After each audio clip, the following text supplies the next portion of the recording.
जिस समय कलकत्ता के कांग्रेस के अधिवेशन में रविन्द्रनाथ टैगोर जी ने गीत गाया, उसके बाद लोकप्रियता इसकी आम लोगों के बीच पहुंच गई। और जब कभी भी लोगों को अंग्रेजों के खिलाफ लड़ना होता था तो यही वंदे मातरम का नारा दे करके लोगों को जोड़ने का काम करते थे। हमारा कोई भी आंदोलन रहा हो, स्वदेशी आंदोलन रहा हो, उसमें भी हम लोग इसी नारे के साथ चले। वंदे मातरम को लेकर के हम लोग इतना देश को एकजुट कर दिए कि अंग्रेज घबराने लगे। और जब अंग्रेज घबराने लगे तो जहां कहीं भी वो देखते थे कि नारा लग रहा है, वहां पर देशद्रोही का कानून लगाकर लोगों को जेल भेज देते। ये भी इतिहास है कि जिस समय बंगाल में बच्चों ने गाना गाया, इस गीत को अपने क्लासरूम में गाया, उस समय भी अंग्रेजों ने उनके खिलाफ मुकदमा लगा के उन्हें जेल भेजने का काम किया। ये वंदे मातरम अंग्रेजों ने बैन भी कर दिया। 1905 से लेकर के 1908 तक बैन कर दिया गया। और बैन के बाद भी लोग माने नहीं, हमारे क्रांतिकारी लोग माने नहीं, और वंदे मातरम को हमेशा उन्होंने अपने दिल और दिमाग में रखा और जनता के बीच में इस आंदोलन को आगे बढ़ाते रहे। सत्ता पक्ष के लोग समय समय पर हमें देखने को मिलता है कि जो महापुरुष उनके नहीं हैं या जो चीज उनकी अच्छी नहीं है, उनको वो ऊन करना चाहते हैं। इंडिगो का हवाई जहाज उड़ नहीं रहे हैं, उड़ नहीं रहे कि उड़ाए नहीं जा रहे हैं, उड़ाए नहीं जा रहे। और क्या बात कही गई थी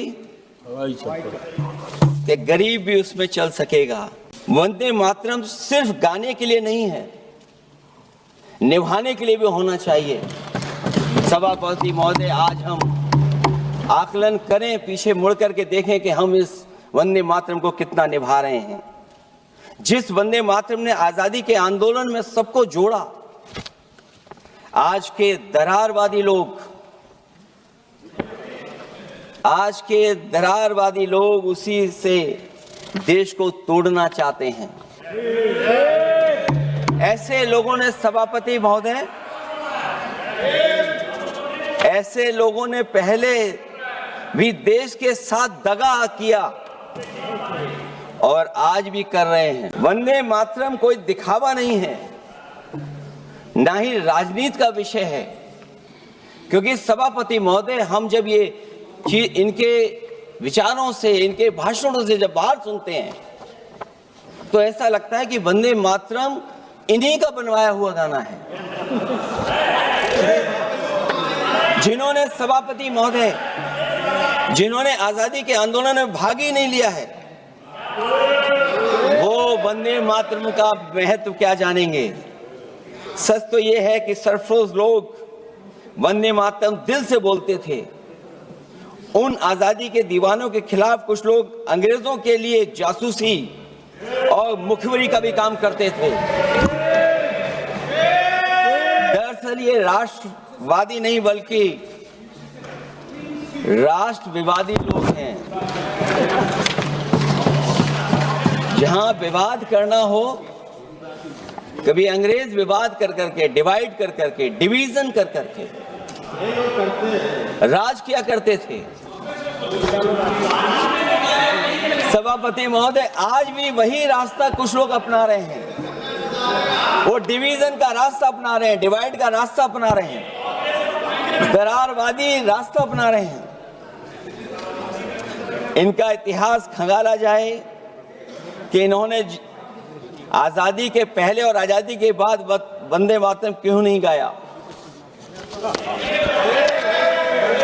ये सभापति महोदय, आज जब हम वंदे मातरम पे इतनी चर्चा कर रहे हैं, जिस भाव से हम लोग यहाँ बैठे हैं, कम से कम ये भी खंगाला जाए इतिहास में कि वंदे मातरम कुछ लोगों ने कब गाया।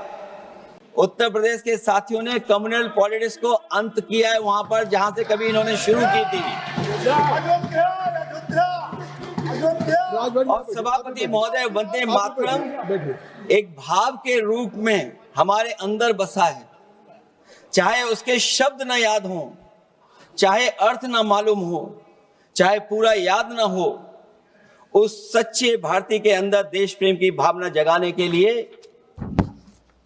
इसके दो शब्द ही काफी हैं। जो सच में देश की एकता और अखंडता चाहते हैं, जो भाईचारे को बुनियाद मानते हैं, उनके लिए दो शब्द भी पर्याप्त हैं जो इस वंदे मातरम से हमें मिलते हैं। सभापति महोदय, इनका इतिहास खंगाल लीजिए, पूरा निकाल लीजिए। चुनावी सभाओं में कभी बाबा साहब भीमराव अंबेडकर जी की तस्वीर ये लोग नहीं लगाते थे। ये बात अगर सही हो तो बता दो। और ये तस्वीर कब लगाना शुरू किए? इनका एक सहयोगी साथी संगठन, जिस समय समाजवादी पार्टी और बहुजन समाज पार्टी ने मिलकर के इन्हें उत्तर प्रदेश में हरा दिया था, उसी दिन के बाद से बाबा साहब भीमराव अंबेडकर की प्रतिमाओं तस्वीर लगाने लगे।